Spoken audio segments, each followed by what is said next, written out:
Ngayon, nasa ating pong linya si Rear Admiral J. Tariela, ang spokesperson po ng PCG on West Philippine Sea issues, mga kapatid. Ano ho, sa lahat ng ating mga nasa live chat ngayon, relax lang po kayo and please mind your language. Ha? Sa mga nagtatalo-talo, relax lang po kayo. Sabi nga, relax lang. Diba? Relax lang. Okay, girl, go ahead. Eto na nga po, Rear Admiral J. Tariala. Magandang umaga. Good morning, Sir Ted. Magandang umaga din, DJ Chat, sa inyong mga taga-subaybay po. Pag-usapan po natin itong pinakahuling insidente dyan sa Ayungin Shoal, which is considered part ng economic zone ng ating pong bansa, kung saan sinasabi nga po isang Philippine Navy personnel ang sugatan sa bumbunan matapos pong hampasin ng Chinese Coast Guard gamit ang wooden baton. Rear Admiral, ano po exactly ang nangyari dito? Well, una sa lahat, DJ Chan, no? Itong nangyari kahapon, ang China Coast Guard ay lumalapit sa BRP Sierra Madre. No? Alam naman natin na ito ay nasa Ayungin Shoal at ang Ayungin Shoal ay may layo lamang na 105 nautical miles from Palawan. No? Ibig sabihin, pasok na pasok ito sa ating exclusive economic zone. So there's no reason for the Chinese Coast Guard na mapunta dito. And secondly, alam ng ating mga Navy personnel na dapat also to protect this commissioned Navy vessel from the Chinese Coast Guard. No? So they were being asked to go away, no? Lumayo, umalis sa area ng Ayungin Shoal. But the Chinese Coast Guard insisted na doon talaga sila until nag-launch na tayo ng rubber boat, ang Philippine Navy personnel, and they are telling the China Coast Guard to leave the area. But ang ginawa pa rin nila, they are insisting na pumunta doon, and that resulted to, eto na nga, no? Yung altercation between our personnel.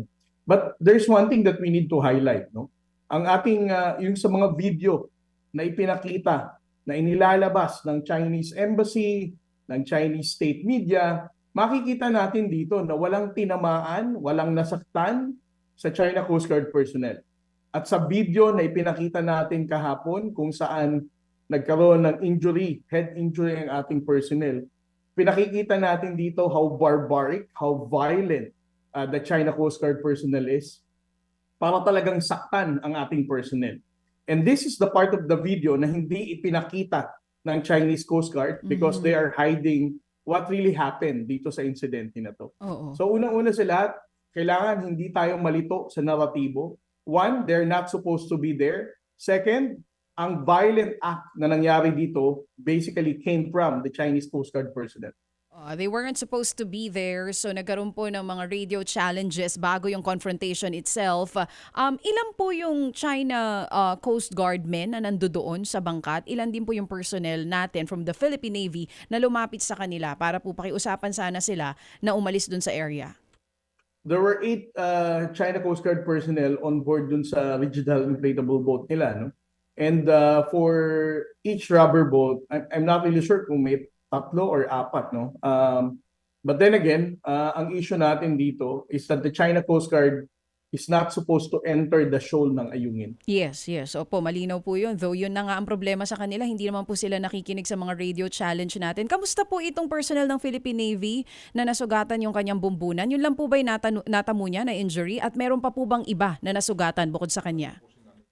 Well, DJ Chan, no? I'm just going to stick dun sa inilabas na statement ng Armed Forces of the Philippines. Yes dahil po. tao nila to, together with Opo. the Department of National Defense. Uh-huh. But I would also like to take this opportunity to inform the public na ang ating pong Commandant of the Philippine Coast Guard, Admiral Gavan, as of yesterday, has directed the deployment of the 9702.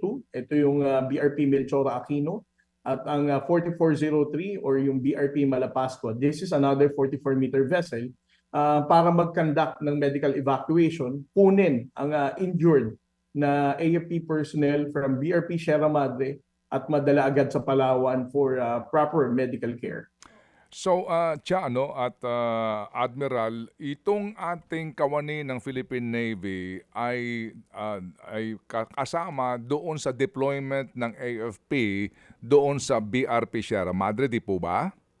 Yes, Sir Okay, Ted. apo. So, nung nakita nila na itong Chinese Coast Guard na ito nasakay ng kanilang mga bangka, naandoon at aali-aligid, malapit na mismo sa BRP Sierra Madre, nagpababa ang mga tauhan doon sa BRP Sierra Madre ng Philippine Navy personnel. Ito ho yung sakay Yes, na ng sir. ating inflatable rubber boat, no? Ito ho yung Yes, sitwasyon. sir. And then, paglapit nila doon, tsaka nangyari itong commotion na ito. So, ibig sabihin, nananahimik doon yung ating Philippine Navy contingent, sila ang lumapit doon. Saan nanggaling? Gaano kalayo yung barko na pinanggalingan nung kanilang inflatable raft na ito? Alam mo, Sir Ted, etong Ayungin Shoal, mababang area na to eh, shallow area. Yes. So, Mm. ang China Coast Guard, if they wanted to get closer, siguro ang pinakamalapit nila lamang nito is less than 1 nautical mile from Ayungin Shoal, no? Yung pinaka-shallow area ng Ayungin, within the vicinity. And the only thing that they have to do para talagang tikisin ang ating mga personnel is to deploy itong boat na to at asar-asarin ng mga personnel natin.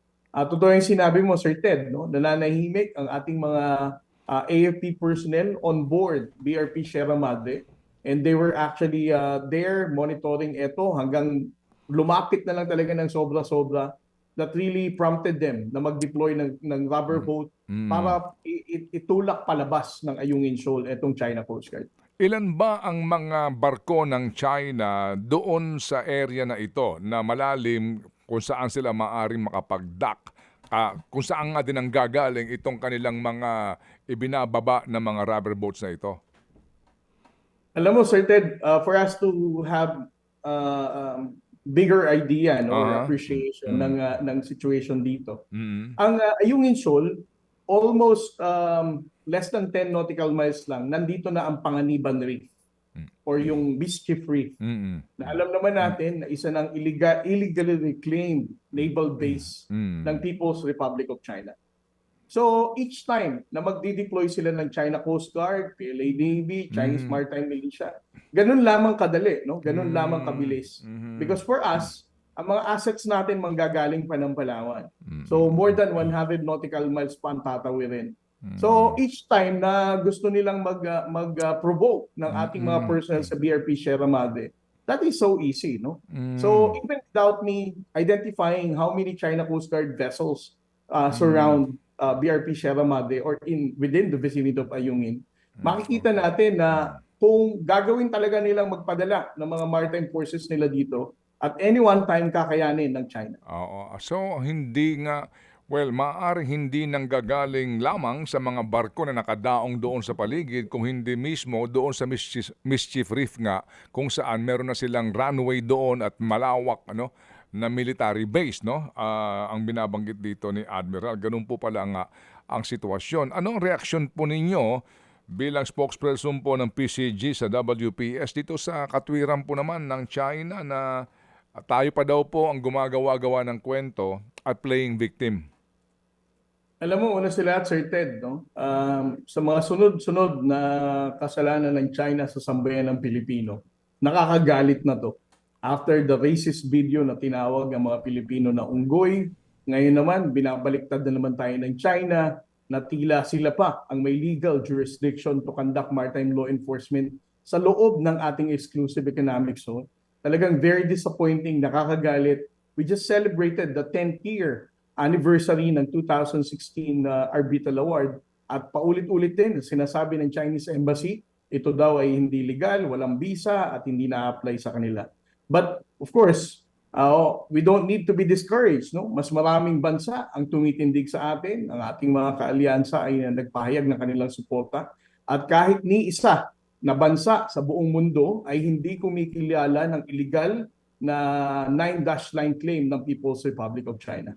Okay, gusto ko lamang kayong kunan po ng reaksyon sa isang bahagi po ng official statement ni Senator Robin Hood Padilla dito po sa nangyaring ito diyan po sa area ng Ayungin Shoal. Bahagi po ng kanyang statement, babasahin ko po, no? Ang simula nito sobra na Sabi niya, mariingkong kinokondena ang marahas at agresibong pagkilos ng mga tauhan ng China Coast Guard laban sa ating mga sundalo sa Ayungin Shoal, West Philippine Sea. Bahagi nito sinasabi niya, nananawagan ako sa ating pamahalaan na gumawa ng mas matatag at konkretong hakbang upang protektahan ang ating mga tauhan at ipagtanggol ang ating mga karapatang pandagat at jurisdiksyon sa West Philippine Sea. Dapat ding papanagutin ang mga responsable sa pananakit sa ating sundalo. Hindi sapat ang paulit-ulit na protesta kung patuloy naman ang ganitong mga insidente. Reaction please. Well, una sa lahat, nagpapasalamat ako sir kay Senator Robin Padilla sa pagkondena nitong violente na aksyon na ginawa ng China sa ating mga AFP personnel on board BRP Sierra Madre. Pangalawa, dun sa panawagan niyang konkreto na plano at strategiya sa West Philippine Sea, I'm not really sure whether the Honorable Senator is completely aware of what we're doing. Una sa lahat, our Defense Secretary, Secretary Gilbert Chodoro, has been very active in engaging the international community for us to build alliances to deter China and to deepen our security arrangement. No? Secondly, kasama din si Senator Robin Padilla na sumusuporta sa AFP modernization. Sila naman ang nag-aaproba ng budget for more acquisition of the armed forces of the Philippines and capability development of the Philippine Coast Guard. Third, in terms of diplomatic engagement, paulit-ulit na sinasabi ni Pangulong Ferdinand Marcos Jr. ang kahalagahan ng diplomasya. Nobody really wanted to escalate the tension. And for us, even me as part of the uniformed service, naniniwala tayo that the diplomatic engagement with the People's Republic of China and other Southeast Asian claimant states will still be our priority. There's no substitute to that. Okay, so well said. So kami po aantabay din sa mga development sa isyong ito kasi mamaya din po ating tatanungin ang AFP mismo, what's next, no? Dito po sa pangyayaring ito kasi sila ho, mga tauhan nila ang directamente involved dito po sa commotion na ito. Dito po sa pananakit na ginawa ng mga personnel po ng Chinese Coast Guard. Mabuhay po, Rear Admiral J. Tariela. Maraming salamat, Sir Ted. Mga kapatid, patuloy po kayong tumutok sa 105.9 True FM para sa totoong balita, impormasyon, music and entertainment. Mag-subscribe sa aming YouTube channel at podcast at sundan nyo kami sa Facebook, Instagram, X at TikTok sa True Network PH. Bisitahin din po ang aming official website, truefm.ph. At panoorin din kami sa True TV Signal, Channel 19. Kami po ang 105.9 True FM. Laging true sa'yo, kapatid.